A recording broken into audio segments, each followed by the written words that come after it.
آل و اصحاب سیدنا و مولانا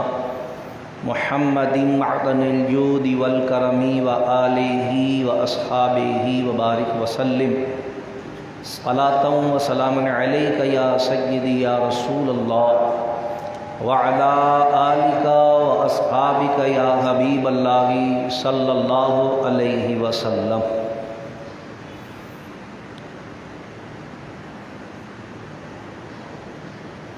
حمد و صلات کے بعد اللہ تبارک و تعالیٰ کا بے پناہ شکر اور احسان، انتہائی کرم اور انعام کہ اس نے ہم جیسے گناہ گاروں، سیاہ کاروں، خطا کاروں، بے عمل اور نکمے بندوں کو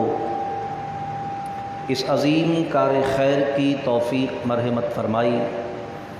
کہ اس کی بارگاہ عز و جل میں سجدہ ریزی کے لیے حاضر ہیں۔ ہزاروں درود اس نبی مکرم فخر دو عالم نور مجسم صلی اللہ تعالی علیہ وسلم کی ذات مقدسہ پر کہ جن کی محبت ہمارے ایمان کی جان، جن کی غلامی ہمارے سروں کا تاج اور جن کی اطاعت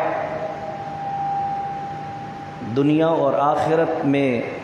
کامیابی اور کامرانی کا باعث ہے۔ ہزاروں سلام ان کے ازواجین مطہرات، اہل بیت اطہار، صحابہ کرام، خلفائے راشدین رضوان اللہ تعالی علیہم اجمعین پر۔ حصول برکت کے لیے قرآن کریم سے آیت مقدسہ کی تلاوت کا شرف حاصل کیا گیا۔ اس سے پہلے کہ تلاوت کردہ آیہ قرآنیہ کے تحت گفتگو عرض کی جائے، اللہ تعالیٰ سے دعا ہے کہ وہ اپنے پیارے حبیب لبیب نبی کریم رؤوف الرحیم علیہ افضل الصلاۃ و تسلیم کے صدقہ و طفیل مجھ گناہ گار کو حق کہنے کی توفیق عطا فرمائے۔ اللہ کریم اپنے کرم سے ہم تمامی اہل ایمان کو حق سن کر حق کو قبول کرنے اور اس پر عمل کرنے کی توفیق عطا فرمائے۔ قرآن کریم سے سورہ انفال شریف کی آیات طیبات کے تلاوت کا شرف حاصل کیا گیا۔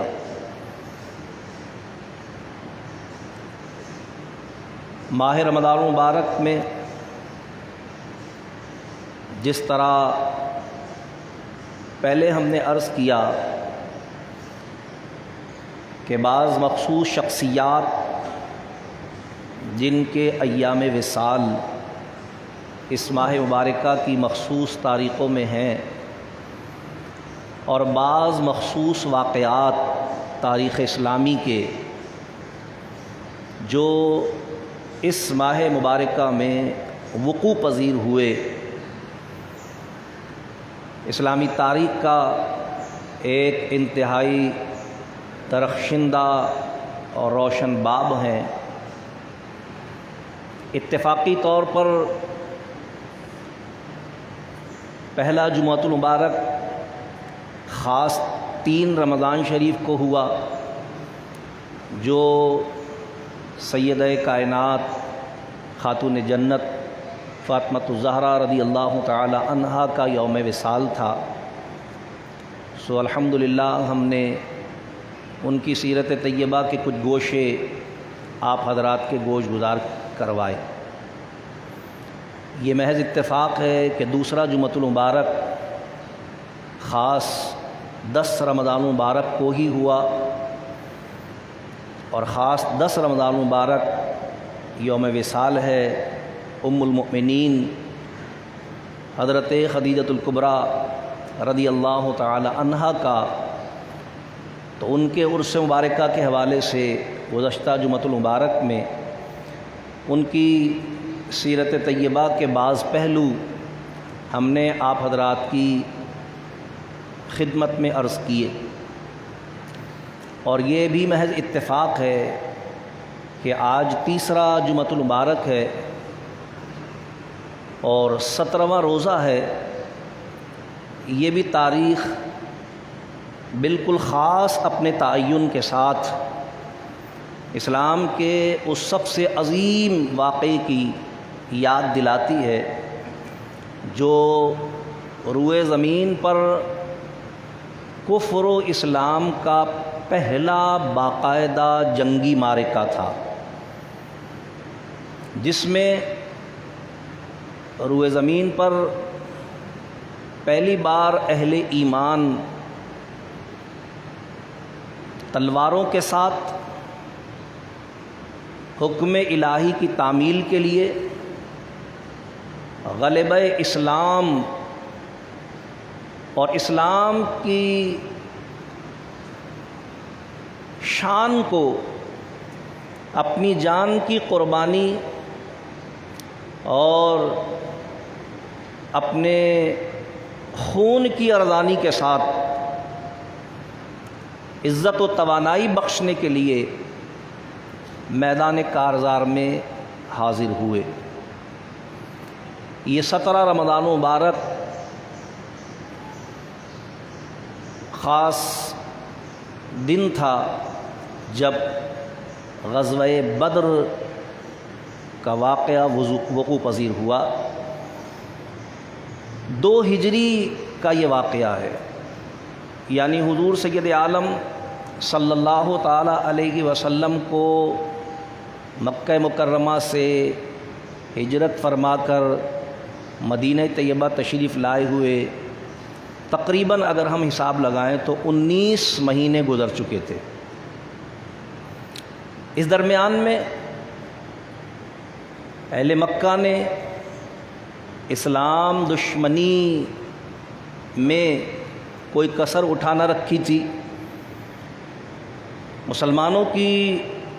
شوکت کو توڑنے کے لیے،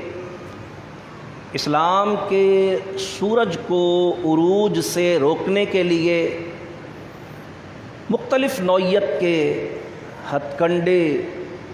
سازشیں اور منصوبے بنائے جاتے رہے، لیکن کیونکہ اللہ تبارک و تعالی نے اپنے پیارے حبیب علیہ الصلاۃ والسلام کو حکم ہجرت عطا فرمایا تھا، سو سرکار علیہ الصلاۃ والسلام اللہ تبارک و تعالیٰ کے حکم کی تعمیل کی خاطر مکہ مکرمہ کو چھوڑ کر مدینہ طیبہ تشریف فرما ہو گئے۔ آپ سب کے علم میں ہے کہ مدینہ طیبہ تشریف فرما ہو کر حضور علیہ الصلاۃ والسلام نے مواخات کا ایک عمل قائم کیا، اور وہ یہ تھا کہ ہجرت کر کے مکہ مکرمہ سے آنے والے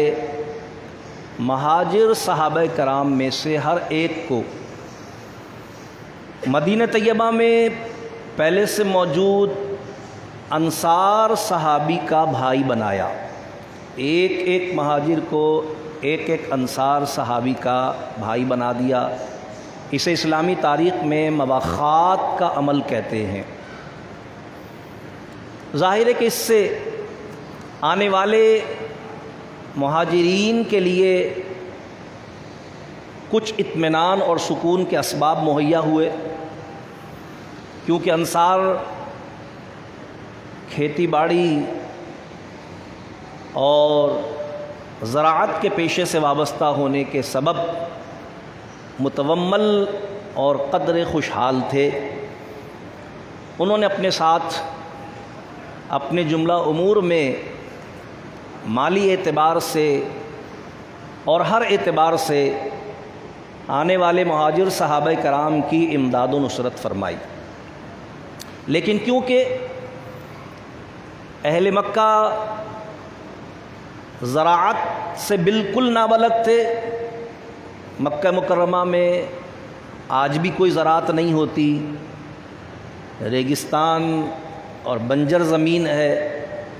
یہ اپنے آبائی اعتبار سے تجارت کے پیشے سے وابستہ تھے، تو ان میں سے اکثر نے انصار کی امداد و نصرت کے ساتھ تجارت کی ابتدا کی اور آغاز کاروبار کیا، اور اس میں کسی نہ کسی طرح کچھ نہ کچھ ہمت و حوصلے کے ساتھ اپنے معاملات کو آگے بڑھاتے رہے۔ لیکن اس کے باوجود نہ تو مسلمانوں پر بہت زیادہ مالی وسعت کے دروازے کھلے تھے سر دست، اور نہ ہی عددی اعتبار سے مسلمان اس شوکت اور اس قوت کے حامل ہو سکے تھے کہ دنیائے عرب میں موجود بالخصوص کفار قریش کا مقابلہ کر سکیں۔ لیکن اللہ تبارک و تعالیٰ نے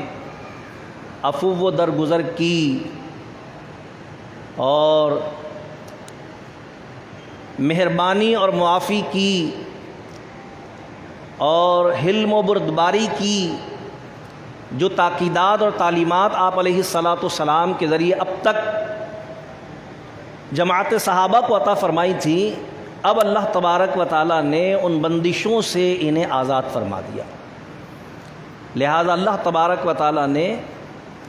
حضور سید عالم صلی اللہ علیہ وسلم کو اذن جہاد عطا فرما دیا کہ اب اگر کوئی اسلام کو مٹانے کے لیے، اسلام کی شوکت کو گھٹانے کے لیے میدان میں نکلتا ہے، تمہارے مقابلے پر آتا ہے، تو اب تمہیں عفو و درگزر سے، حلم و بردباری سے اور معافی اور مہربانی سے کام نہیں لینا ہے، بلکہ اب اللہ تبارک و تعالیٰ کی نصرت تمہارے شامل حال ہے، حکم خداوندی اور اذن الہی یہ ہے کہ اب تم اسلام کا دفاع تلوار کے ساتھ کرو گے۔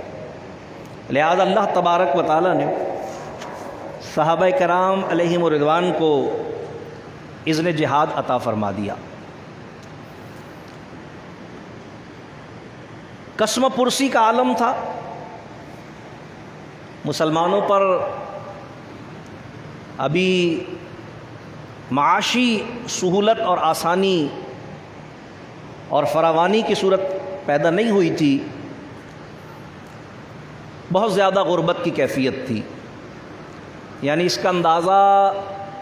اس بات سے کیا جا سکتا ہے کہ حدیث پاک میں آتا ہے کہ ایک صحابی رسول جو کہ سلام پھیرتے ہی اٹھ کے چلے جایا کرتے تھے، بعض صحابہ نے ان کے اس عمل کو محسوس کر کے حضور علیہ الصلاۃ والسلام کی بارگاہ میں عرض کی کہ یا رسول اللہ یہ سلام پھیرتے ہی اٹھ کر چلے جاتے ہیں، یعنی دعا میں تسبیحات میں شریک نہیں رہتے، مجلس میں بیٹھتے نہیں کہ سرکار علیہ السلام بعد میں کوئی واعظ و نصیحت، کوئی گفتگو فرمائے۔ اللہ کی عطا سے ہمارا ایمان ہے کہ سرکار علیہ الصلاۃ والسلام تو سب کچھ جانتے تھے، لیکن اللہ کے حبیب علیہ الصلاۃ والسلام نے ان کے معاملے پر صحابہ کرام کے دلوں کو مطمئن کرنے کے لیے انہیں پیغام بھجوا دیا کہ اب جب وہ اگلی نماز میں آئے تو ان سے کہیے مجھ سے ملاقات کر کے جائیں۔ لہذا جب وہ اگلی نماز میں آئے، حضور علیہ السلام نے ان سے پوچھا کہ کیا وجہ ہے کہ آپ سلام پھیر کر فوراً تشریف لے جاتے ہیں؟ انہوں نے عرض کی کہ یا رسول اللہ صلی اللہ علیہ وسلم، ہمارے گھر پر لباس کی قلت ہے، لہذا یا رسول اللہ صلی اللہ علیہ وسلم صورتحال یہ ہے کہ ہمارے پاس کل 3 چادریں ہیں بدن ڈھانپنے کے لیے۔ ایک آدمی کو اپنے وجود کی ستر پوشی کے لیے 2 چادروں کی حاجت ہوتی ہے، جس طرح آپ دیکھتے ہیں احرام میں 2 چادریں پہنی جاتی نا، ایک نیچے بطور تہبند باندھی جاتی ہے، ایک اوپر اوڑھی جاتی ہے۔ یا رسول اللہ میں جب مسجد آتا ہوں تو 2 چادریں اپنے ساتھ لاتا ہوں، اور میری بیوی ایک چادر میں اپنے آپ کو پوشیدہ کر کے میرا انتظار کرتی ہے، جب میں نماز پڑھ کے واپس جاتا ہوں اور اسے اوپر والی چادر اتار کر دے دیتا ہوں تو پھر وہ نماز ادا کرتی ہے۔ یعنی اس قدر قسم پرسی کا عالم تھا صحابہ کرام پر، اتنے مشکل حالات تھے۔ ادھر ماہ شعبان المعظم میں اللہ تبارک و تعالیٰ نے اہل ایمان پر روزوں کی فرضیت کا حکم نازل فرما دیا، یعنی خاص 2 ہجری میں غزوہ بدر شریف کا واقعہ رونما ہوا ہے، اور چند دن پہلے ہی یعنی رمضان المبارک کی ابتدا سے پہلے شعبان المعظم میں اللہ تبارک و تعالیٰ نے شہر رمضان الذی انزل فیہ القرآن، اللہ تبارک و تعالیٰ نے ماہ رمضان المبارک کے روزے اہل ایمان پر فرض فرما دیے۔ اب سوچئے کہ مالی تنگی، معاشی صورتحال کیا تھی، اور اس میں پھر روزوں کی فرضیت، اور اب صورتحال یہ ہوئی کہ حضور سید عالم صلی اللہ علیہ وسلم کو یہ اطلاع ملی کہ قریش کا ایک تجارتی قافلہ ملک شام سے کامیاب تجارت کر کے مکہ مکرمہ کی طرف لوٹ رہا ہے، جس میں 30 سے 40 افراد اور بہت بڑی تعداد میں مال موجود ہے، اور اس قافلے کی سربراہی ابی سفیان، بعد میں وہ ایمان لے آئے تھے، وہ کر رہا ہے۔ حضور علیہ الصلاۃ والسلام کو جب اس کی اطلاع ملی، اور کیونکہ اللہ تبارک و تعالیٰ نے اب صحابہ کرام علیہ رضوان کی جانب سرکار علیہ الصلاۃ والسلام کو یہ حکم عطا فرما دیا تھا کہ اب اسلام کی شوکت کے لیے اپنی طاقت اور اپنی اس قوت کا مظاہرہ تمہیں کرنا ہوگا جس کے ذریعے اسلام کی عظمت کے مینار کو بلند کیا جا سکے، لہذا حضور سید عالم صلی اللہ علیہ وسلم نے صحابہ کرام علیہ رضوان کو مشاورت کے لیے جمع فرمایا، اور پھر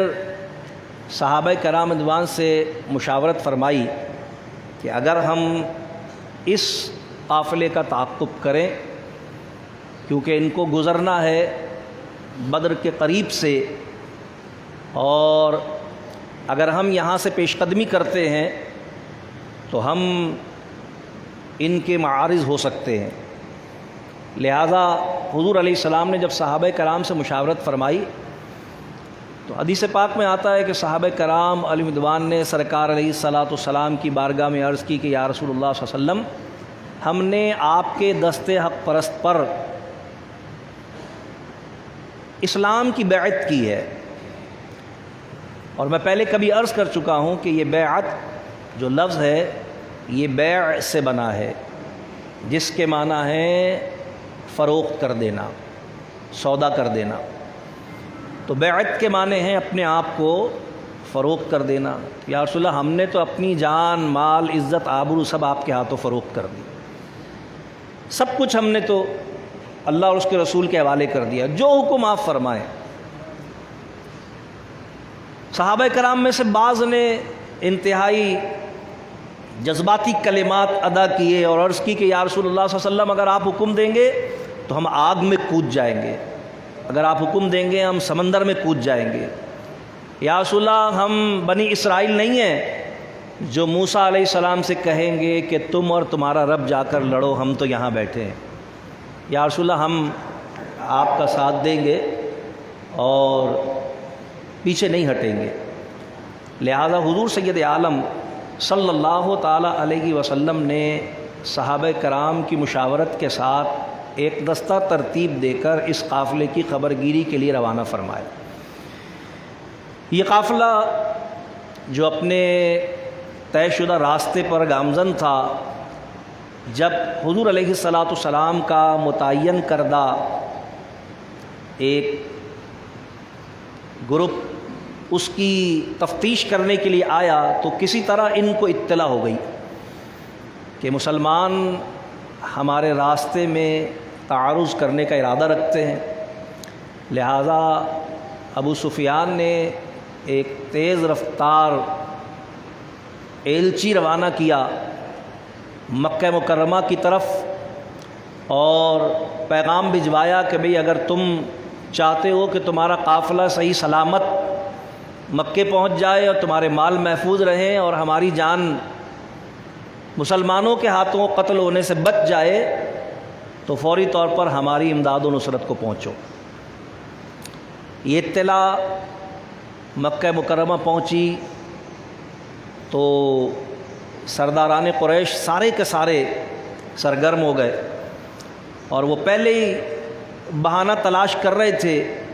انہوں نے فوری طور پر ایک بہت بڑا لشکر ترتیب دیا اور اس لشکر کی ترتیب میں جو اہتمام رکھا گیا وہ بعض مخصوص لوگوں اور بچوں اور عورتوں کے سوا تمام کے تمام جنگجو جمع کر لیے گئے۔ 1000 کے قریب کم و بیش یہ جنگجو افراد تھے، سامان حرب سے لیس، ان میں اکثر جنگی تجربہ رکھنے والے لوگ تھے، سواریوں کی کثرت تھی، سامان حرب کثیر تعداد میں موجود تھا۔ یہ بڑا قافلہ وہاں سے روانہ ہو گیا۔ ادھر ابی سفیان نے حکمت عملی اختیار کی اور اپنا راستہ تبدیل کرتے ہوئے ساحل کی طرف سے خود کو مکہ مکرمہ کی طرف روانہ کیا۔ حضور سید عالم صلی اللہ علیہ وسلم صحابہ کرام علیہم رضوان کو لے کر مدینہ طیبہ سے بدر شریف کی طرف روانہ ہو گئے۔ لہذا جب حضور سید عالم صلی اللہ علیہ وسلم بدر شریف تک پہنچے تو وہ قافلہ جو مکہ مکرمہ سے اس تجارتی قافلے کی امداد و نصرت کے لیے روانہ ہوا تھا، راستے میں اپنے قافلے سے مل گیا اور انہوں نے بتایا بھی ہم تو وہاں سے بچ کر نکل آئے ہیں، لہذا واپس چلو، کوئی معاملہ نہیں۔ لیکن ابو جہل سمیت بڑے بڑے سردار قریش بہت زیادہ گھمنڈ اور تکبر میں مبتلا تھے، کیونکہ بہت بڑی تعداد اس وقت ایک ساتھ جمع ہو چکی تھی، ایک بڑی جنگ کی کیفیت ان کو نظر آ رہی تھی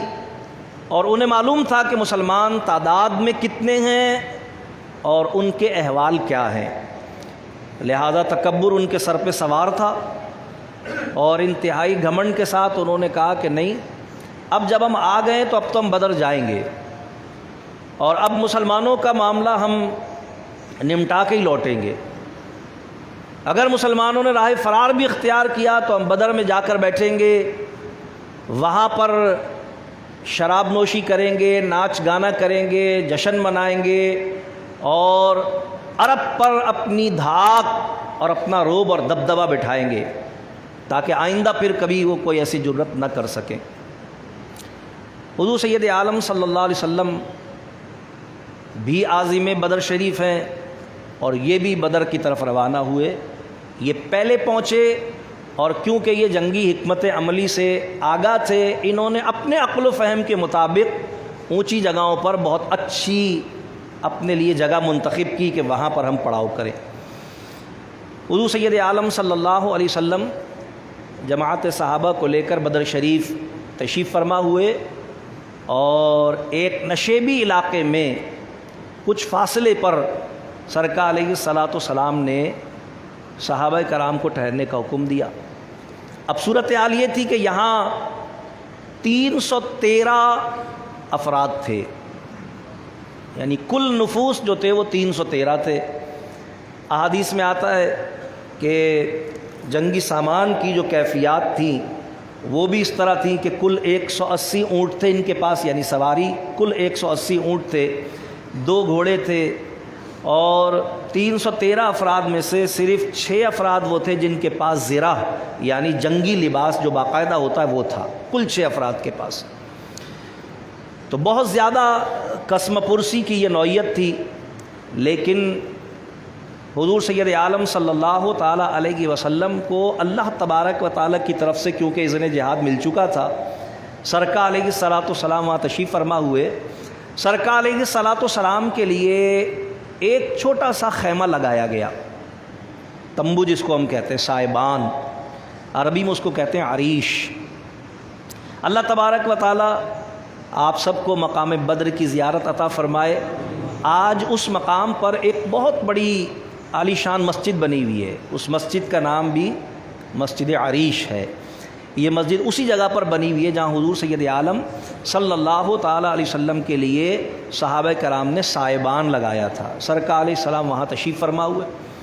اور سرکار علیہ السلام نے اللہ تبارک و تعالیٰ کی بارگاہ میں دعا فرمائی، کیونکہ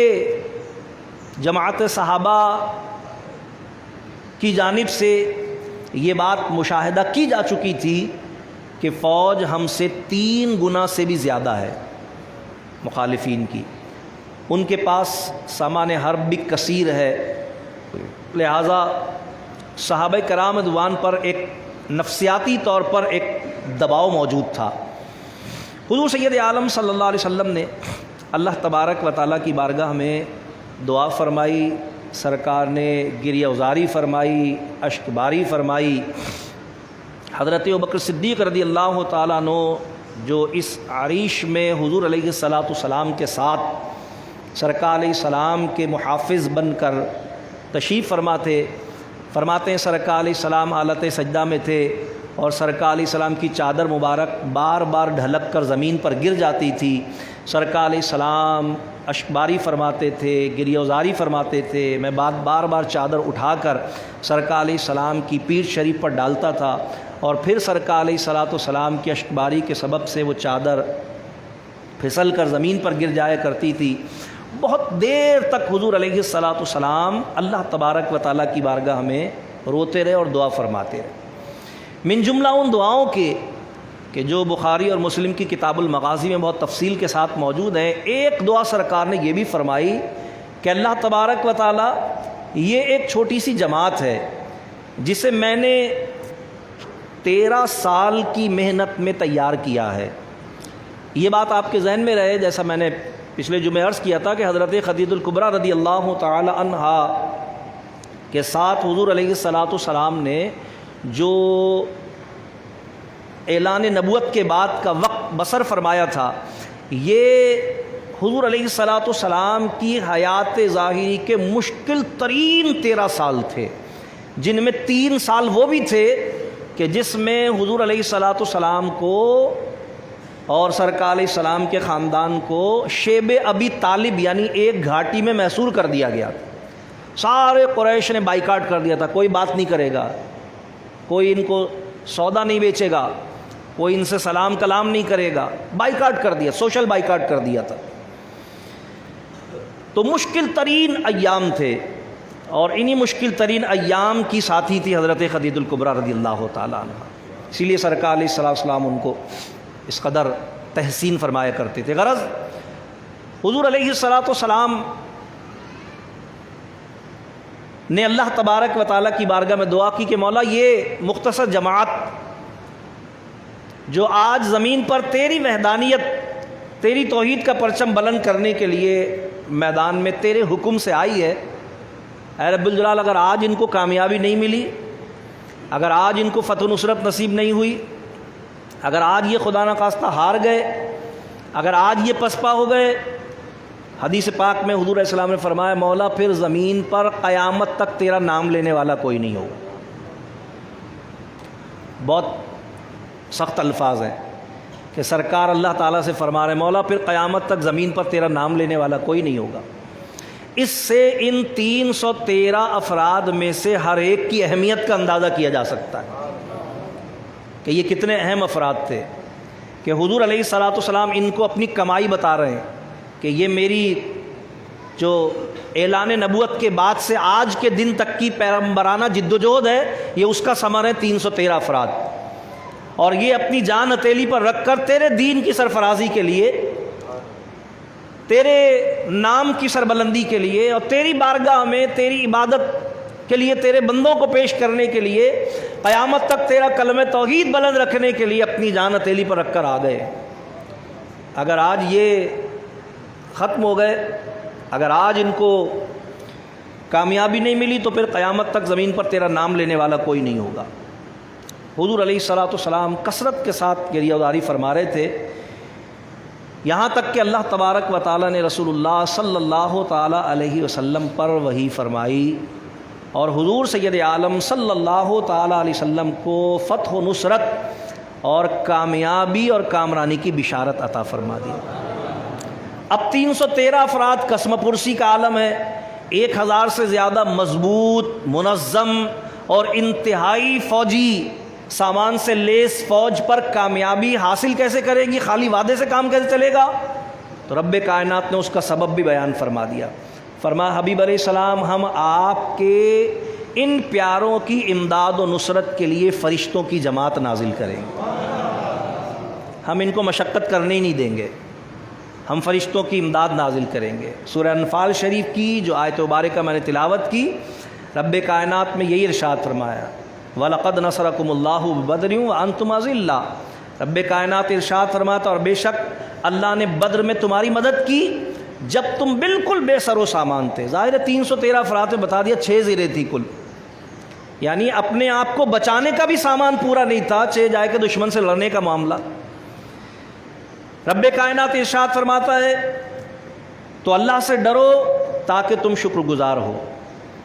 جب اے محبوب صلی اللہ علیہ وسلم تم مسلمانوں سے فرماتے تھے کہ کیا تمہیں یہ کافی نہیں ہے کہ تمہارا رب تمہاری مدد کرے 3000 فرشتے اتار کر؟ ہاں، کیوں نہیں؟ اگر تم صبر و تقوی کرو اور کافر اسی دم تم پر آ پڑے تو تمہارا رب تمہاری مدد کو 5000 فرشتے نشان لگا کر بھیجے گا۔ یعنی جس طرح مفسرین نے ان آیات کی تفسیر میں لکھا ہے، جس طرح جماعت صحابہ میں بدری صحابہ کرام کے رتبے باقی سب سے بلند تھے، جماعت صحابہ میں وہ صحابہ جنہوں نے غزوہ بدر میں حصہ لیا تھا، ان کی شان، ان کی عزت، ان کے رتبے بلند تھے۔ یعنی کسی محفل میں اگر 100 صحابہ کرام ہوتے اور اس میں سے 2 بدری صحابہ ہوتے تو ان کو اونچی نشست پر بٹھایا جاتا تھا۔ اگر کبھی کوئی چیز تقسیم کرنے کا معاملہ ہوتا تھا تو جو بدری صحابہ ہوتے تھے ان کو وہ چیز زیادہ دی جاتی تھی، اعزاز کے ساتھ دی جاتی، وغیرہ وغیرہ، ان کا اعزاز آتا ہے۔ مفسر نے فرمایا جس طرح انسانوں میں جماعت صحابہ میں بدری صحابہ کی شان افضل تھی، اسی طرح فرشتوں میں بھی جن فرشتوں نے غزوہ بدر میں حصہ لیا تھا جماعت ملائکہ میں ان کی شان افضل تھی، اللہ نے ان کے رتبے بھی بلند فرمائے تھے۔ ان کی سرپرستی، ان کی سرداری حضرت جبرائیل امی فرما رہے تھے۔ حدیث پاک میں آتا اللہ تبارک تعالیٰ نے سرکار سے وعدہ فرما لیا۔ اب سرکار علیہ الصلوۃ والسلام وہاں سے نکلے، عریش سے باہر نکلے۔ حضرت بکر صدیق رضی اللہ عنہ فرماتے ہیں سرکار کے ہاتھ میں ایک چھڑی تھی، لکڑی تھی۔ سرکار علیہ الصلوۃ والسلام میدان میں تشریف لائے اور سرکار نے یوں ہی زمین پر لکیریں کھینچنا شروع کی۔ ایک لکیر کھینچی، سرکار نے فرمایا فلاں کافر یہاں گر کے مرے گا۔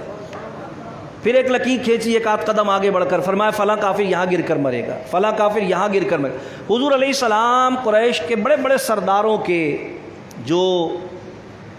اس فوج میں موجود تھے ان کے نام لے لے کر ارشاد فرما رہے تھے فلاں کافر یہاں گر کر مرے گا، فلاں کافر یہاں گر کر مرے گا، فلاں کافر یہاں گر کر مرے گا۔ صحابہ کرام فرماتے ہیں جب جنگ اختتام پذیر ہوئی، اللہ کی قسم ہم نے کسی ایک کافر کو بھی اپنے نام کے ساتھ لگائے گئے نشان سے ہٹا ہوا نہیں پایا۔ اس کی لاش وہیں پڑی ہوئی تھی جہاں حضور نے فرمایا، جس جگہ حضور نے نشان لگایا تھا کہ فلاں کافر کی لاش یہاں ملے گی تو وہ وہیں پر ملا۔ یہ حضور علیہ الصلوۃ والسلام کے علم غیب کی کتنی واضح اور روشن دلیل ہے۔ بخاری اور مسلم کتاب المغازی جس میں غزوہ بدر کے متعلق پورے ابواب ان ائمہ نے باندھے ہیں، اس میں بہت تفصیل کے ساتھ اس کا ذکر موجود ہے اور بہت بار آپ نے علماء کرام سے سنا ہے۔ تو حضور سید عالم صلی اللہ تعالی علیہ وسلم نے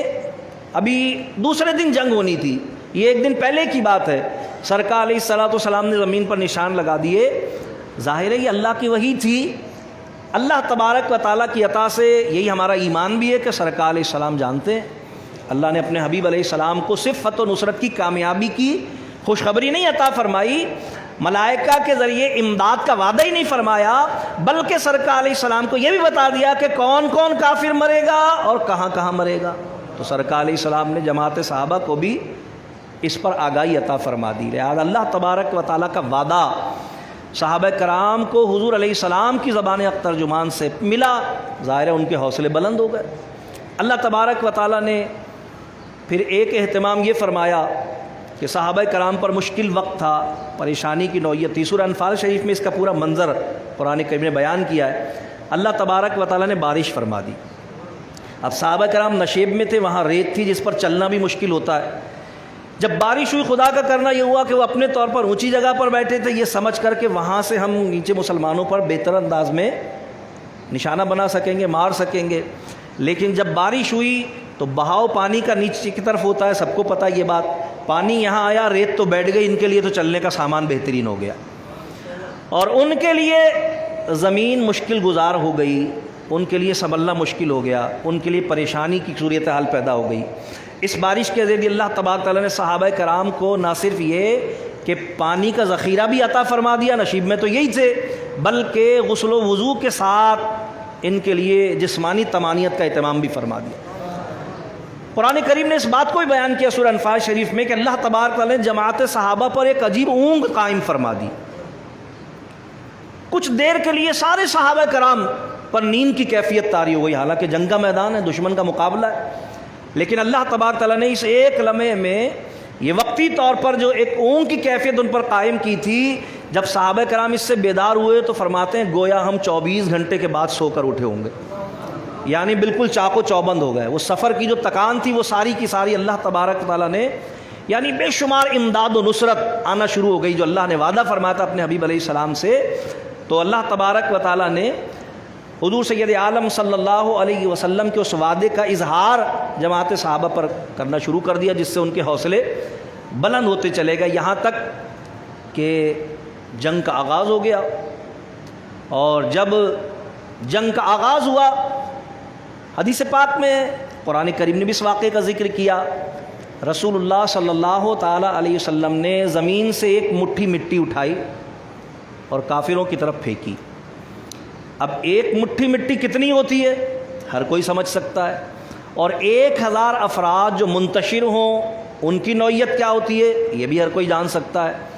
لیکن اللہ اکبر، قرآن کریم فرقان حمید نے اس منظر کو بیان کیا۔ اللہ تعالیٰ فرماتا وما رمیتا اذ رمیتا ولکن اللہ رما، محبوب وہ مٹی جو آپ نے پھینکی، جب آپ نے پھینکی تو آپ نے نہیں پھینکی بلکہ آپ کے پروردگار نے پھینکی۔ نتیجہ کیا ہوا اس کا؟ نتیجہ یہ ہوا، یہ حضور علیہ السلام کے دست مبارکہ کا معجزہ اللہ نے ظاہر فرمایا ہے۔ یہ اللہ کی طرف سے ہونے والی امداد و نصرت کا ایک عنوان تھا کہ سرکار علیہ السلام نے وہ مٹی پھینکی تو اب گمسان کی جنگ ہے اور فوج پھیلی ہوئی ہے، سرکار علیہ السلام نے اپنے دست مبارکہ سے مٹی پھینکی ہے۔ جب سرکار علیہ السلام نے وہ مٹی پھینکی تو سرکار کے دست مبارک، لوگ تو حضور کے علم کی بات کرتے ہیں نا، لوگ تو حضور کے علم کی بات کرتے ہیں، دیوار کے پیچھے سے بے خبر ہونے کی، معاذ اللہ۔ سرکار کے دست مبارکہ کی برکت سے اس مٹی کے ذرے کو کافر اور مومن کی پہچان ہوئی۔ صحابہ کرام فرماتے ہیں ہوا کے رخ سے قطع نظر، بھئی ہوا کا رخ تو سب کے لیے تھا نا، ہوا کے رخ سے قطع نظر مومن و کافر کی مشترکہ فوج کے بیچ میں کوئی ایک ذرہ بھی کسی مومن کی آنکھ میں نہیں گیا، اور ایک کافر بھی ایسا نہیں تھا جس کی آنکھ میں ذرہ نہ گیا ہو، سب کی آنکھوں میں وہ ذرے پہنچے، اور سب کو وقتی طور پر انہوں نے مجبور کر دیا، اور جنگ میں وہ اپنی کیفیت کو قائم رکھنے سے مجبور ہو گئے۔ اللہ تبارک و تعالیٰ نے ملائکہ کی فوج اتاری۔ آج بھی غزوہ بدر کے مقام پر ایک پہاڑ ہے،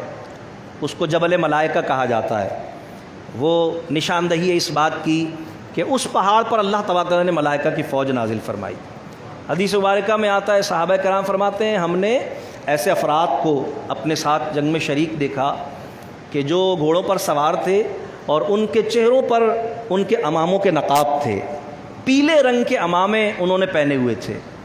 زرد رنگ کے، پیلے ہلدی کے رنگ کے امامے پہنے ہوئے تھے، انہوں نے زرد امامے انہوں نے پہنے ہوئے تھے، ان کے چہروں پر نقاب تھے، ہم تو انہیں نہیں پہچانتے تھے یہ کون لوگ تھے، لیکن جب ہم کسی کافر کا تعاقب کرتے تھے اور ہماری تلوار اس کی گردن تک پہنچتی نہیں تھی کہ اس کا سر کٹ کے زمین پہ گر جاتا تھا۔ اللہ تبارک تعالیٰ نے فرمایا ہم نے نشان زدہ ملائکہ کو بھیجا تو اللہ نے اپنا وعدہ پورا فرمایا، وَمَنْ أَصْدَقُ مِنَ اللَّهِ قِيلًا، اللہ سے بڑھ کر سچی بات کون رہا؟ پھر وہ اللہ کے حبیب علیہ السلام کی زبان سے اللہ تبارک تعالیٰ نے وعدہ جماعت صحابہ سے فرمایا تھا۔ غرض یہ کہ فرشتوں نے جماعت صحابہ کے ساتھ اس جہاد میں حصہ لیا، اور اللہ تبارک و تعالیٰ نے حضور علیہ السلام کے کئی معجزات کا اس میں ظہور فرمایا۔ حضور علیہ السلام کے ایک صحابی تھے، اختلاف نام کے ساتھ، بعض روایت میں ابو دجانہ نام آتا ہے، بعض میں عکاشہ نام آتا ہے۔ زنگ آلود تلوار تھی ان کے پاس، وہی لے کر آ گئے تھے وہ، تو وہ لڑائی کے دوران وہ تلوار ٹوٹ گئی، حضور کی بارگاہ میں حاضر ہو گئے کہ یا رسول اللہ صلی اللہ علیہ وسلم یہ دستہ میرے ہاتھ میں رہ گیا ہے، تلوار تو ٹوٹ گئی ہے، اب مجھے تلوار کی ضرورت ہے، لڑوں گا کیسے میں؟ حدیث پاک میں کہ سرکار علیہ الصلوۃ والسلام نے ایک خشک ٹہنی، ایک لکڑی حضرت ابو دجانہ کے ہاتھ میں پکڑوا دی، فرمایا یہ لو، اس سے لڑو۔ اب انہوں نے یوں دیکھا حیرت سے، سوکھی لکڑی ہے، بولے کچھ نہیں۔ سرکار نے ان کے ہاتھ میں وہ لکڑی دی، وہ حیرت سے اسے دیکھ رہے تھے، سرکار کے چہرے کی طرف دیکھ رہے تھے، گویا یہ کہنا چاہتے تھے یا رسول اللہ یہ آپ نے مجھے تلوار عطا فرمائی ہے؟ فرماتے اس سے پہلے کہ میں کچھ کہتا، سرکار نے اس چھڑی کی طرف دیکھا، اس لکڑی کی طرف دیکھا، جیسے ہی سرکار نے اپنی نگاہ نبوت اس پر ڈالی، وہ میرے ہاتھ میں زبردست قسم کی تلوار بن گئی۔ تھی تو وہ چھڑی، لیکن حضور کی نگاہ جب اس پر پڑی تو سرکار علیہ السلام کی توجہ کے فیض سے وہ زبردست تلوار بن گئی، اور پھر میں اس سے لڑتا رہا۔ ایک اور صحابی کے متعلق بھی ایسی روایت موجود ہے، ان کا بھی یہی معاملہ تھا۔ حضور علیہ السلام کے ایک صحابی حضرت ابو قتادہ رضی اللہ تعالیٰ عنہ، لڑائی کے دوران ان کی آنکھ میں ایک تیر آ کر لگا اور ان کی آنکھ پھوٹ کر ان کے گال پر بہہ گئی۔ وہ اپنی آنکھ ہاتھ میں لے کر حضور کی بارگاہ میں حاضر ہو گئے، آنکھ لٹکی ہوئی تھی گال پر ان کے، حضور کی بارگاہ میں حاضر ہو گئے، یا رسول اللہ صلی اللہ علیہ وسلم آنکھ میں تیر لگا ہے، آنکھ پھوٹ کے بہہ گئی ہے۔ آپ غور کریں صحابہ کا ایمان کیا تھا، کیا عقیدہ تھا ان کا۔ حضرت ابو قتادہ حضور کی بارگاہ میں اپنی پھوٹی ہوئی آنکھ لے کر کس امید کے ساتھ آئے ہیں؟ کیا حضور ڈاکٹر ہیں، حکیم ہیں، ہسپتال کھول کے بیٹھے ہوئے ہیں؟ کیا معاملہ ہے؟ جنگ کا میدان ہے؟ جس کیفیت سے باقی سب لوگ دو چار ہیں، حضور علیہ السلام بھی دو چار ہیں، لیکن صحابہ کا عقیدہ پتہ چلتا ہے، ان کا نظریہ یہ پتہ چلتا ہے، تلوار ٹوٹ گئی، حضور کی بارگاہ میں حاضر ہو گئے، ان کو پتہ نہیں تھا کیا نوعیت ہے، لیکن ان کا ایمان تھا، ان کا عقیدہ تھا کہ حضور علیہ السلام اللہ کی عطا سے مشکل کشا ہیں، حاجت روا ہے۔ مشکل ہمیں درپیش ہے نا، تو اللہ نے حضور کو مشکل کشا بنایا، جب حضور کی بارگاہ میں جائیں گے تو ہماری مشکل کا حل ہو جائے گا۔ حاجت ہماری ہے، اللہ نے اپنے حبیب کو ہمارا حاجت روا بنایا ہے، جب ہم حضور کی بارگاہ میں جائیں گے تو اللہ اپنے محبوب کے ذریعے ہماری حاجت کو رفع فرما دے گا۔ تو ان کا ایمان جماعت صحابہ کا جو تھا، وہ میرے اور آپ کے امام اعلیٰ حضرت امام اہل سنت امام احمد رضا فاضل بریلوی رحمۃ اللہ علیہ فرماتے ہیں صحابہ کا عقیدہ یہ تھا کہ مالک کونین ہیں گو پاس کچھ رکھتے نہیں، مالک کونین ہیں گو پاس کچھ رکھتے نہیں، دو جہاں کی نعمتیں ہیں ان کے خالی ہاتھ میں۔ صحابہ کا تو یہ عقیدہ تھا کہ حضور کے ہاتھ اگرچہ خالی ہوں، لیکن اگر عطا کے لیے اٹھ جائیں تو دونوں جہاں کی نعمتیں تقسیم کر دیتے ہیں۔ تو حضور کی بارگاہ میں حاضر ہو گئے۔ حدیث پاک میں کہ سرکار علیہ الصلوۃ والسلام نے اپنا لعاب دہن اپنی ہتھیلی پر نکالا اور ان کی آنکھ کے ڈھیلے کو اپنے لعاب دہن کے ساتھ ان کی آنکھ کے اس حلقے میں جس میں سے وہ ڈیلا پھوٹ کر بہہ گیا تھا واپس رکھ دیا۔ حضرت ابو قتادہ فرماتے ہیں کہ سرکار کے دست مبارکہ، سرکار کے لعاب دہن کا یہ معجزہ ظاہر ہوا کہ میری آنکھ صرف درست نہیں ہو گئی، بلکہ میری اس آنکھ کی بینائی میری دوسری آنکھ کی بینائی سے زیادہ روشن، یہ رات کی تاریکی میں بھی دن کی روشنی کی طرح دیکھتی تھی۔ سرکار کے لعاب دہن کی برکتیں اللہ تبارک و تعالیٰ نے ان کو عطا فرمائی۔ تو کئی معجزات سرکار علیہ الصلوۃ والسلام کے اس غزوہ مبارکہ میں ظاہر ہوا۔ الغرض اللہ نے اپنا وعدہ پورا کیا، صحابہ کرام کے ایقان، ان کے جذبہ سرفروشی اور ان کے اسلام سے اخلاص کی قبولیت کے نتیجے میں اللہ تبارک و تعالیٰ نے اپنے وعدوں کو اپنے حبیب علیہ السلام کے ذریعے ان تک پہنچایا ہی نہیں، بلکہ ان کی عملی تکمیل بھی ان پر ظاہر فرما دی۔ لہذا احادیث مبارکہ میں آتا ہے کہ کفار کے بڑے بڑے سردار ابو جہل، امیہ بن خلف اور ولید بن مغیرہ اور نوفل بن خویلد سمیت بڑے بڑے سردار ان کے جتنے بھی تھے سب ذلت کے ساتھ قتل کیے گئے۔ ابو جہل جو سب سے زیادہ ڈینگیں مار رہا تھا، سب سے زیادہ متکبر ہو رہا تھا، سب سے زیادہ گھمنڈی کردار ادا کر رہا تھا، سب سے زیادہ ذلت کے ساتھ وہی مارا گیا۔ کہتے ہیں 2 بچے تھے، چھوٹی عمروں کے بچے تھے، حضرت معاذ، حضرت معوذ۔ انہوں نے حضرت عبداللہ ابن مسعود رضی اللہ تعالیٰ سے پوچھا کہ چچا جان ذرا بتائیے تو ابو جہل کہاں ہے؟ انہوں نے کہا تم لوگ یہاں کیا کر رہے ہو اور تمہارا یہاں کیا کام ہے اور ابو جہل سے تمہیں کیا لینا؟ انہوں نے کہا کہ بس آپ ہمیں بتا دیجئے، پھر ہم نے طے کر لیا ہے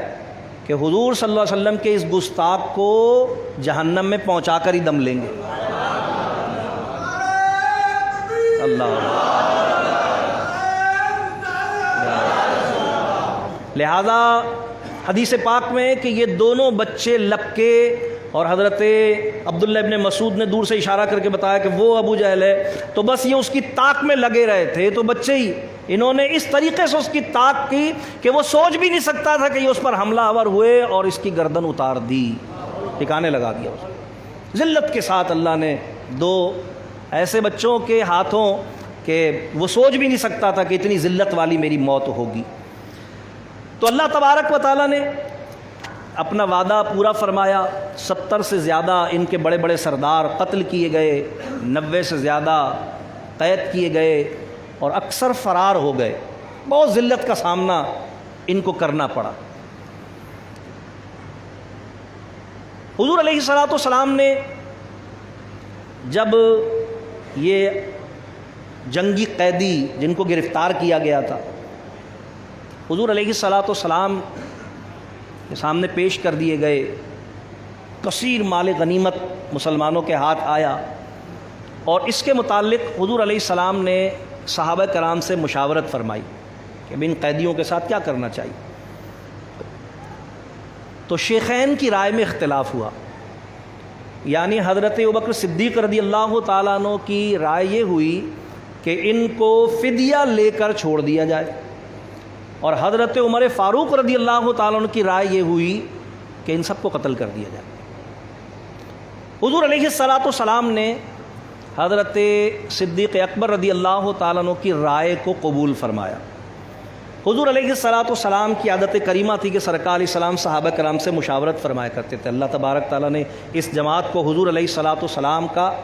معتمد بنا دیا تھا، سرکار ان پر اعتبار فرماتے تھے، ان کی مشوروں کو قبول فرماتے تھے۔ اور ویسے بھی سرداری کا اصول بھی یہی ہے کہ اپنے ماتحتوں کی مشاورت اور ان کو اعتماد میں لے کر معاملات کو آگے بڑھایا جائے۔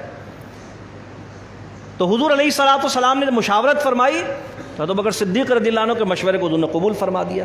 لیکن آپ کو حیرت ہوگی سن کر کہ بعد میں جب اللہ تبارک و تعالیٰ نے وحی نازل فرمائی تو اللہ تبارک و تعالیٰ نے فرمایا اگر اللہ تبارک و تعالیٰ اس معاملے میں فیصلہ نہ فرما چکا ہوتا اے میرے پیارے حبیب علیہ الصلوۃ والسلام، تو حق یہ تھا آپ پر کہ حضرت عمر رضی اللہ عنہ جو مشورہ دیا تھا یعنی ان کا خون بہایا جاتا، یعنی حضرت عمر رضی اللہ عنہ کی تائید میں اللہ تبارک و تعالیٰ نے آیات قرآنیہ کا نزول فرمایا۔ ابوبکر صدیق رضی اللہ تعالیٰ عنہ کے مشورے کو حضور نے قبول فرمایا، اس میں اللہ تبارک تعالیٰ کی حکمت تھی کہ حضور علیہ السلام نے قبول فرمایا۔ لہذا کیونکہ حضور علیہ السلام کے چچا حضرت عباس رضی اللہ عنہ ابھی تک ایمان نہیں لائے تھے، اور حضور علیہ الصلوۃ والسلام کے سب سے بڑے داماد یہ حضرت ختیجہ کے بھانجے تھے، ابو العاص ان کا نام تھا، اور حضور کی سب سے بڑی بیٹی حضرت زینب کے شوہر تھے۔ جب حضور علیہ السلام نے اعلان نبوت کیا تھا تو حضور کی ساری بیٹیاں حضرت خدیجہ رضی اللہ عنہ سمیت یہ تو سب ایمان لے آئی تھیں، لیکن یہ حضرت ابو العاص یہ اس وقت تک ایمان نہیں لائے تھے، تو یہ بھی کفار کے ساتھ آئے تھے۔ کیونکہ میں نے عرض کر دیا کہ کفار نے طے کیا تھا کہ کوئی رہے گا نہیں، سب جائیں گے سوائے عورتوں بچوں کے، تو اب یہ بھی کہا جا سکتا ہے کہ بھئی یہ مجبور تھے، آنا ہی پڑا ان کو۔ بہرحال یہ بھی یہاں اس میں آئے تھے۔ جب طے ہوا کہ ان سے فدیہ لے کر ان کو چھوڑا جائے گا، تو حضرت ابو العاص کے فدیے کے لیے ان کی بیوی حضرت زینب نے حضور کی خدمت میں اپنا زیور بھیجا۔ جب وہ ہار حضور کی خدمت میں آیا نا تو حضور نے اس ہار کو پہچان لیا، تو حضور علیہ الصلاۃ والسلام پر بڑی رقت ہوئی۔ سرکار نے صحابہ سے مشورہ فرمایا کہ بھئی اگر تم خوش دلی سے اجازت دو تو میں زینب کا یہ ہار واپس کرتا ہوں اور اس کو یعنی اس کی قیمت کے طور پر قبول کر کے یہ واپس کر دیتا ہوں۔ صحابہ کرام نے خوش دلی سے حضور کو اجازت فرمائی۔ حضور علیہ السلام کے اس اخلاق کا نتیجہ یہ ہوا کہ پھر وہ بعد میں ایمان لے حضرت ابو العاص، اور پھر حضور علیہ السلام نے ان کی زمانے جاہلیت والی شادی کو برقرار رکھا کیونکہ ایمان لے آئے پھر وہ بعد میں۔ حضرت عباس رضی اللہ عنہ جو کہ ابھی تک ایمان نہیں لائے تھے، ان سے حضور صلی اللہ علیہ وسلم نے فرمایا بھئی فدیے کے لیے دیجئے، تو انہوں نے حضور علیہ السلام سے کہا کہ بھئی میرے پاس تو کچھ دینے کے لیے ہے ہی نہیں، میں کہاں سے دوں، میرے پاس تو کچھ ہے ہی نہیں۔ تو حدیث پاک میں حضور علیہ السلام نے تبسم فرماتے ہوئے ارشاد فرمایا، چچا عباس آپ جب اپنے گھر سے آئے تھے تو آپ نے مکہ مکرمہ میں اپنے گھر کے فلاں گوشے میں فلاں کونے میں وہ جو اتنا سونا چھپایا تھا وہ کس دن کام آئے گا۔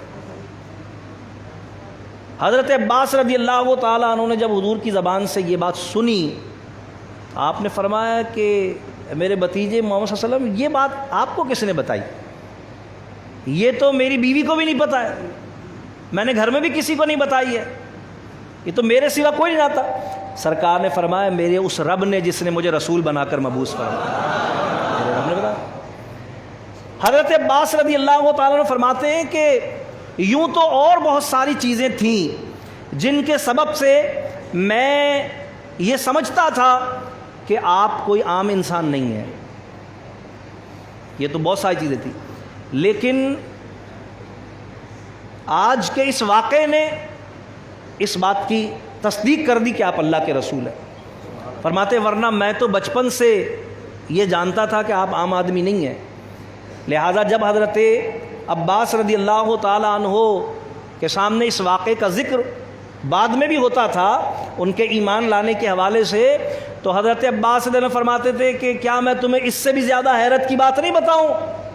تو فرمایا بھی بتائیں۔ تو فرماتے تھے کہ اس سے بھی زیادہ حیرت کی بات یہ ہے کہ لوگوں نے تو یہ دیکھا کہ حضور علیہ السلام نے میرے گھر میں جو مکہ مکرمہ میں چھپایا ہوا سونا تھا اس کی خبر دی اور میں اس پر ایمان لے آیا، لیکن میں تو دیکھتا تھا کہ جب بچپن میں حضور علیہ السلام اپنے جھولے میں لیٹے ہوتے تھے اور ان کے جھولے کو حرکت دی جا رہی ہوتی تھی، ہلایا جا رہا ہوتا تھا، تو میں دیکھتا تھا کہ آسمان پر 14ویں رات کا چاند چمک رہا ہوتا تھا، اور محمد صلی اللہ علیہ وسلم اپنی انگلی اٹھاتے تھے تو جھولے میں ان کی انگلی کے ساتھ آسمان پر چاند بھی حرکت کرتا تھا۔ فرماتے میں تو دیکھتا تھا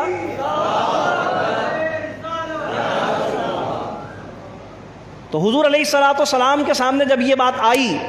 تو حضور علیہ السلام مسکرائے، فرمایا پھر چچا عباس میں آپ کو اس سے زیادہ حیرت کی بات نہیں بتاؤں؟ فرمایا رسول اللہ فرمائیے۔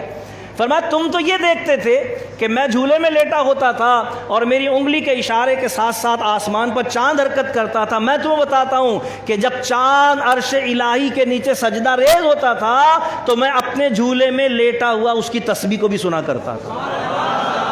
جب چاند عرش الہی کے نیچے سجدہ ریز ہوتا تھا تو میں اپنے جھولے میں لیٹ کر اس کی تسبیح کو سنا کرتا تھا۔ میرے امام اعلیٰ حضرت فاضل بریلوی رحمۃ اللہ فرماتے ہیں دور و نزدیک کے سننے والے وہ کان لعل کرامت پہ لاکھوں سلام۔ فرماتے ہیں کھیلتے تھے چاند سے بچپن میں آقا اس لیے کہ یہ سراپا نور تھے اور وہ کھلونا نور کا، چاند جھک جاتا جدھر انگلی اٹھاتے مہد میں، کیا ہی چلتا تھا اشارے پر کھلونا نور کا۔ حضور علیہ السلام کے بہت سارے معجزات اس غزوہ مبارکہ میں ظہور پذیر ہوئے، غرض اللہ تبارک و تعالیٰ نے اہل ایمان کو ایک عظیم کامیابی اس غزوہ مقدسہ میں عطا فرمائی، اسلام کی شوکت کو اللہ تبارک و تعالیٰ نے قائم فرمایا۔ 313 قسم پرسی کے عالم میں مبتلا گروہ اور جماعت کو اللہ تبارک و تعالیٰ نے اپنے سے 3 گنا بڑی فوج پر کامیابی اور کامرانی عطا فرمائی۔ کیوں عطا فرمائی؟ ظاہر ہے اس کی وجہ ان کا ایمان تھا، ان کا یقین تھا۔ وہ ڈاکٹر اقبال رحمۃ اللہ علیہ فرماتے ہیں کہ فضائے بدر پیدا کر فرشتے تیری نصرت کو، فضائے بدر پیدا کر فرشتے تیری نصرت کو اتر سکتے ہیں گردوں سے قطار اندر قطار اب بھی. کہتے ہیں آج بھی اگر اہل ایمان غزوہ بدر والا ایمان پیدا کر لیں، جو ان 313 مخلص صحابہ کرام کا ایمان تھا، ان کا جو یقین اللہ اس کے رسول کی ذات پر تھا، اسلام کی سچائی اور حقانیت پر ان کی جو مضبوطی تھی، مطلب آج بھی اگر وہ یقین پیدا ہو جائے، وہ فضا، اس یقین اور ایمان والی فضا پیدا ہو جائے، تو فرشتے تو آج بھی اتر سکتے ہیں ہماری مدد کو. فرشتے آج بھی ہماری مدد کو اتر سکتے ہیں کہ آج بھی اگر وہ ایمان پیدا ہو جائے، کیونکہ اللہ تبارک و تعالیٰ کا تو وعدہ قرآن کریم میں بالکل واضح ہے، وَأَنْتُمُ الْأَعْلَوْنَ إِن كُنتُم مُؤْمِنِينَ. اللہ فرماتا ہے تم ہی غالب رہو گے، شرط یہ ہے کہ صاحب ایمان بن کر رہو، غیرت ایمانی پیدا کرو اپنے اندر. خالی ایاک نعبد و ایاک نستعین سے تقریر شروع کرنے کا کوئی فائدہ نہیں ہے کہ جب بات مدد اور نصرت کی آئے تو پھر امداد مانگو امریکہ سے، امداد مانگو اسرائیل سے،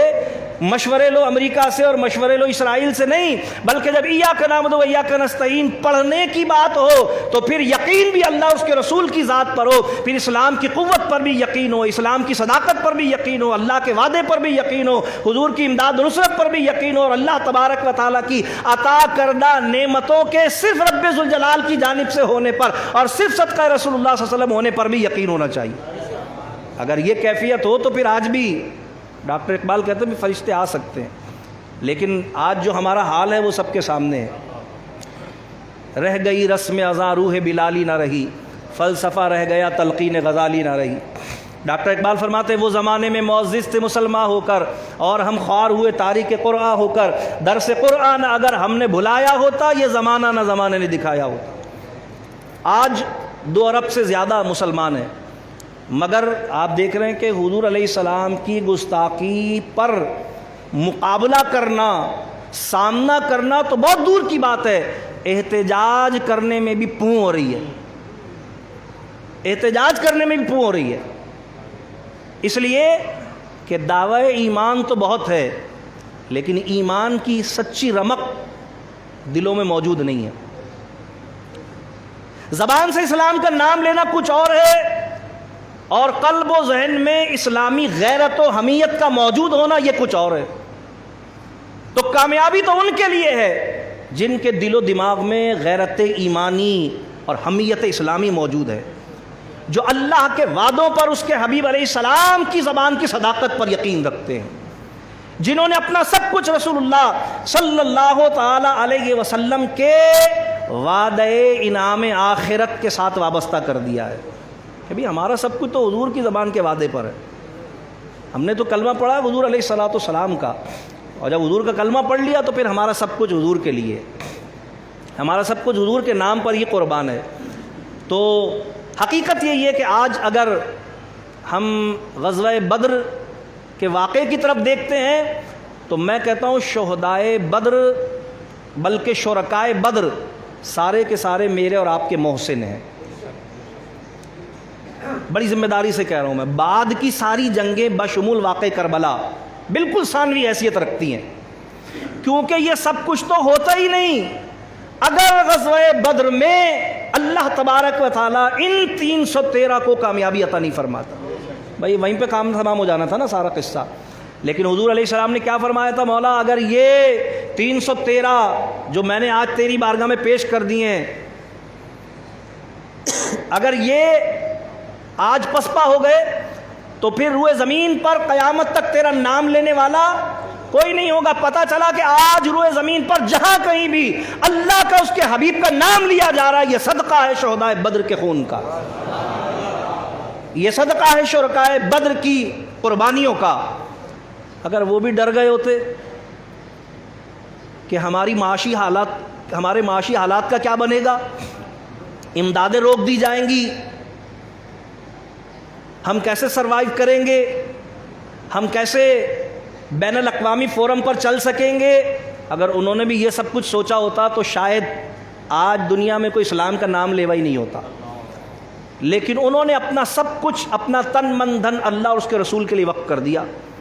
اور اس عزم کے ساتھ میدان میں آ گئے کہ جان جاتی ہے تو جائے، کیونکہ اس نے جانا ہی ہے، اللہ اور اس کا دین باقی رہنا چاہیے.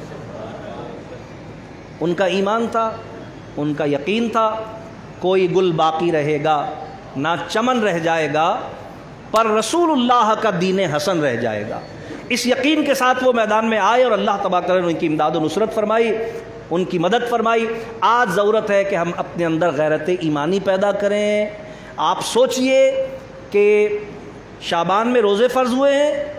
ساری بات کا لب لباب جو سمجھنے کا ہے وہ یہ ہے کہ اس پورے سینیریو میں صحابہ کرام نے پہلی دفعہ روزے بھی رکھے ہیں۔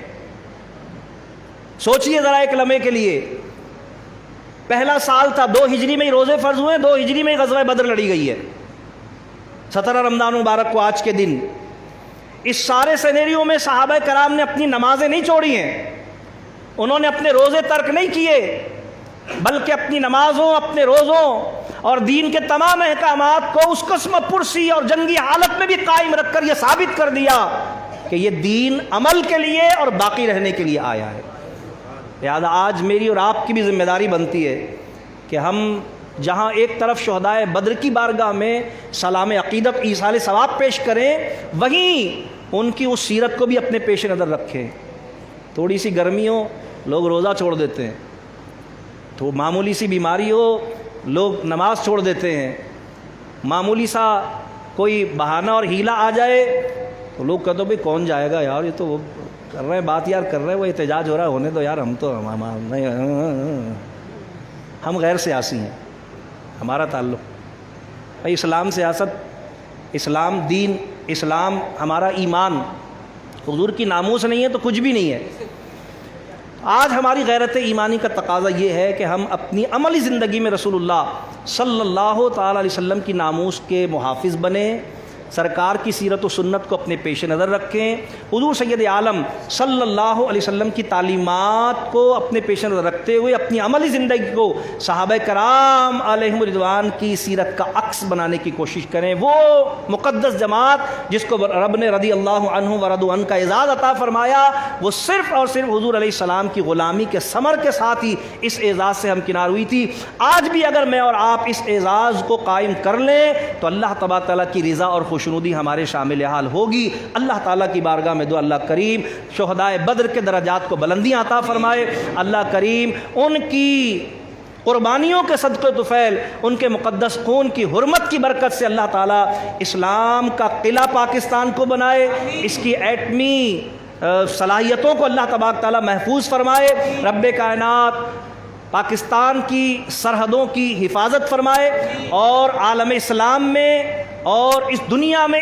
پاکستان اور اسلام کے وقار کو رب کریم بلند فرمائے۔ رب کریم اس ملک کو اسلام اور ایمان سے محبت کرنے والے حکمران عطا فرمائے۔ رب کریم اپنی آنکھوں سے اس ملک میں نظام مصطفیٰ صلی اللہ علیہ وسلم کی بہاریں دیکھنا نصیب فرمائے۔ وآخر